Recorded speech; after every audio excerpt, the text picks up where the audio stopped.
নমস্কাৰ বন্ধু বান্ধৱীসকল আমাৰ ৰাখিফল চেনেলটোলৈ আপোনালোকক স্বাগতম জনাইছোঁ। আজি মই আপোনালোকৰ কাৰণে লৈ আহিছোঁ 2025 চনত মকৰ ৰাশিৰ জাতক জাতিকাসকলে পাব 6টা বহু বেছি ভাল খবৰ।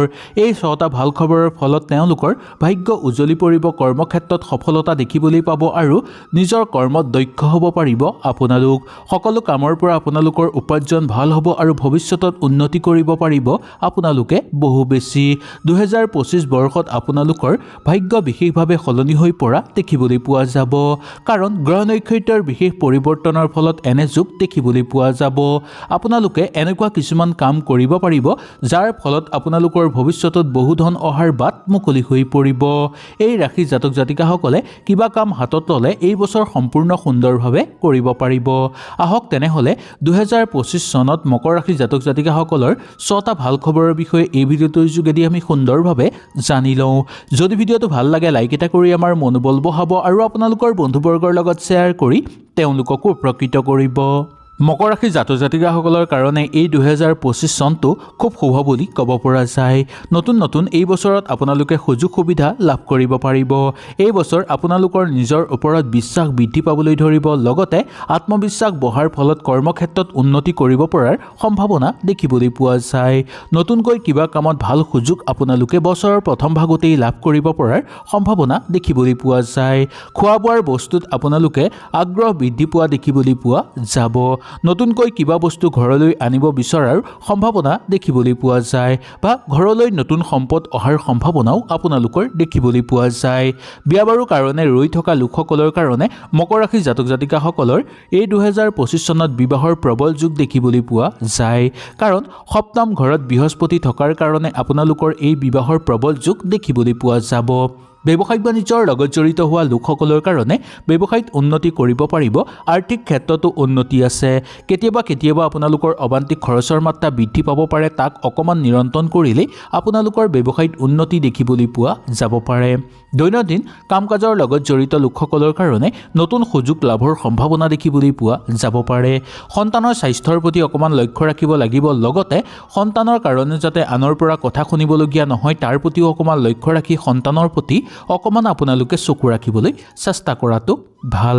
ৰাহু কেতুৰ শুভ প্ৰভাৱৰ ফলত আপোনালোকে কৰ্মক্ষেত্ৰত সফলতা অৰ্জন কৰিব পাৰিব আৰু হাতত যিকোনো কাম ল'লেই সেই কাম আপোনালোকে সুচাৰুভাৱে কৰিব পাৰিব। ভাই ভনীৰ মাজত আন্তৰিকতা আৰু মৰম বৃদ্ধি পোৱাৰ সম্ভাৱনা দেখিবলৈ পোৱা যাব পাৰে। শনি একাদশ ঘৰত থকাৰ কাৰণে আপোনালোকৰ কাৰণে প্ৰেমৰ সমস্যা দূৰ হৈ পৰিব আৰু প্ৰেমত চলি থকা অসুবিধা আপোনালোকৰ সমাপ্ত হৈ পৰিব। দাম্পত্য জীৱনতো আপোনালোকৰ আনন্দ বৃদ্ধি পাবলৈ ধৰিব। ব্যৱসায়িক বাণিজ্যৰ লগত জড়িত হৈ থকা লোকসকলৰ কাৰণে ব্যৱসায়িত উন্নতি কৰিব পাৰিব। আৰ্থিক ক্ষেত্ৰতো আপোনালোকৰ উন্নতি দেখিবলৈ পোৱা যাব।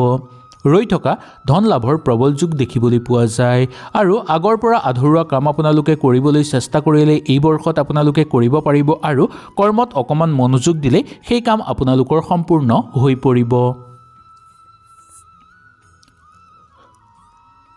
সামাজিক ক্ষেত্ৰত আপোনালোকে অলপ চাই বুজি চলিবলৈ এই বছৰ চেষ্টা কৰিব লাগিব, কাৰণ সামাজিক ক্ষেত্ৰত আনক সহায় কৰিবলৈ গৈ বিপদত পৰাৰ সম্ভাৱনা দেখিবলৈ পোৱা যাব পাৰে, নাইবা সামাজিক ক্ষেত্ৰত আপোনালোকে কথা কোৱাৰ খেলিমেলিৰ ফলত আপোনালোকৰ সন্মানহানি হোৱাৰো সম্ভাৱনা দেখিবলৈ পোৱা যাব পাৰে। সেইকাৰণে সামাজিক ক্ষেত্ৰত কথা বতৰা কওঁতে অলপ সংযম হ'বলৈ আপোনালোকে চেষ্টা কৰিব। মনটো আপোনালোকৰ যাতে চঞ্চল হৈ নপৰে তাৰ প্ৰতি লক্ষ্য ৰাখিব লাগিব। কোনো কামত বা কোনো কথাত যাতে মনটো চঞ্চল হৈ নপৰে তাৰ প্ৰতি লক্ষ্য ৰাখিব, কাৰণ মনটো চঞ্চল হৈ পৰাৰ ফলত হাতৰ পৰা যাতে কিবা ভাল সুযোগ হেৰাই নাযায় তাৰ প্ৰতি আপোনালোকে অকণমান লক্ষ্য ৰখাটো অত্যন্ত দৰকাৰ। নিবনুৱাসকলৰ কাৰণে কৰ্মপ্ৰাপ্তিৰ প্ৰবল যুগ দেখিবলৈ পোৱা যায়। বছৰৰ প্ৰথম ভাগৰ পৰা একেবাৰে সপ্তম ভাগলৈকে আপোনালোকৰ বহু শুভ দেখিবলৈ পোৱা যায়, বিশেষকৈ নিবনুৱাসকলৰ কাৰণে। বিয়া বাৰুৰ কাৰণে উপযুক্ত প্ৰাৰ্থী আপোনালোকে বিচাৰি পাব আৰু ঘৰত যদি কাৰোবাৰ বিয়া বাৰুৰ কথা আলোচনা কৰি চাব বিচাৰে তেনেহ'লেও আপোনালোকে আলোচনা কৰি চাব পাৰিব।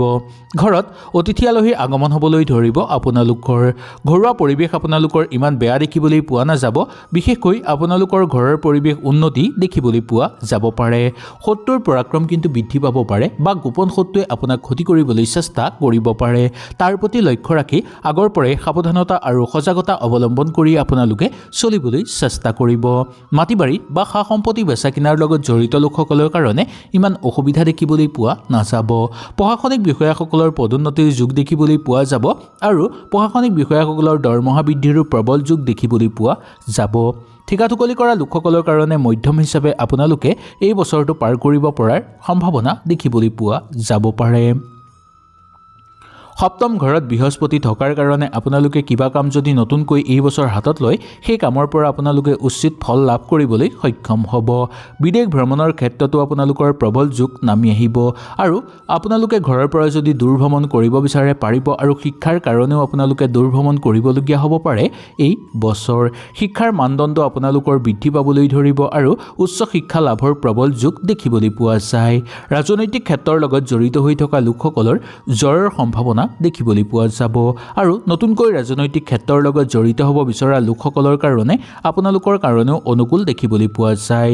এই ৰাজনৈতিক ক্ষেত্ৰত যোগদান কৰি আপোনালোকে আনন্দিত অনুভৱ কৰিব পাৰিব। কাৰ্যকৰী পৰিকল্পনা সিদ্ধি কৰাৰ ক্ষেত্ৰত আপোনালোকৰ মধ্যম বুলি ক'ব পৰা যায়। সকলো পৰিকল্পনা সিদ্ধি নহ'ব পাৰে, দুই এটা পৰিকল্পনা আপোনালোকৰ এই বছৰ সিদ্ধি হৈ পৰা দেখিবলৈ পোৱা যাব। দাম্পত্যৰ ক্ষেত্ৰত মৰম চেনেহ বৃদ্ধি পাবলৈ ধৰিব। ঘৰত সুখ শান্তি বৃদ্ধি পাবলৈ ধৰিব।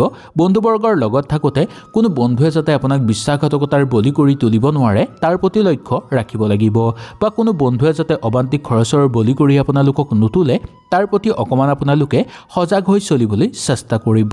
নাটকৰ লগত জড়িত লোকসকলৰ দূৰ ভ্ৰমণৰ যোগ দেখিবলৈ পোৱা যায়। গাখীৰ ব্যৱসায়ীসকলৰ কাৰণে মধ্যম হিচাপে পাৰ হ'ব।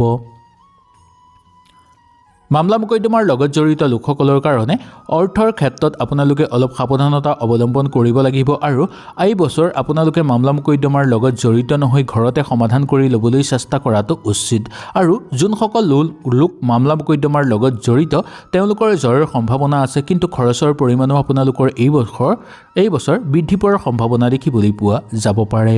শিল্পী সাংস্কৃতিক জগতৰ লগত জড়িত লোকসকলৰ স্বাস্থ্যৰ প্ৰতি অকণমান লক্ষ্য ৰাখিব লাগিব। শিল্পী সাংস্কৃতিক জগতৰ লগত জড়িত লোকসকলে দূৰ ভ্ৰমণ কৰিব বিচাৰিলে কৰিব পাৰিব, তথাপিও স্বাস্থ্যৰ প্ৰতি অকণমান লক্ষ্য ৰাখিব। বিশেষকৈ খোৱা বোৱাৰ ক্ষেত্ৰত আপোনালোকে সাৱধানতা অৱলম্বন কৰিব লাগিব। ইয়াৰ পিছত ক'ব লাগিব যে পিতৃ মাতৃৰ স্বাস্থ্য অনুকূল হিচাপে পাৰ কৰিবলৈ সক্ষম হ'ব। পাবলগীয়া ধন আদায় কৰি ল'ব পাৰিব আৰু সেই ধন আদায় কৰাৰ ক্ষেত্ৰত কোনো বন্ধুবৰ্গই আপোনালোকক সহায় সহযোগিতা কৰিব পাৰে। পিতৃ মাতৃৰ স্বাস্থ্য অনুকূল হিচাপে পাৰ হ'ব যদিও তেওঁলোকৰ স্বাস্থ্যৰ প্ৰতি একেবাৰে আপোনালোকে অৱজ্ঞা নকৰিব। অতিথি আলহীৰ আগমন হ'ব পাৰে আপোনালোকৰ ঘৰত আৰু আত্মীয়ৰ ফলত আপোনালোকৰ মন আনন্দিত হৈ থাকিব আৰু ঘৰৰ পৰিৱেশ পবিত্ৰ হৈ পৰাও দেখিবলৈ পোৱা যাব। সামাজিক মাধ্যমৰ পৰা আপোনালোকৰ কাৰণে ক্ষতি হোৱাৰ সম্ভাৱনা দেখিবলৈ পোৱা যায় এই বছৰ।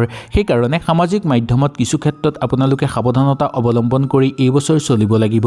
বিশেষকৈ ছ'চিয়েল মিডিয়া ব্যৱহাৰ কৰাৰ ক্ষেত্ৰত আপোনালোকে এই বছৰ খুব সাৱধানতা অৱলম্বন কৰিব লাগিব, নহ'লে বিপদত পৰিব পাৰে বা ভয়ংকৰ আপোনালোকৰ অঘটন হোৱাৰ সম্ভাৱনা দেখিবলৈ পোৱা যাব পাৰে।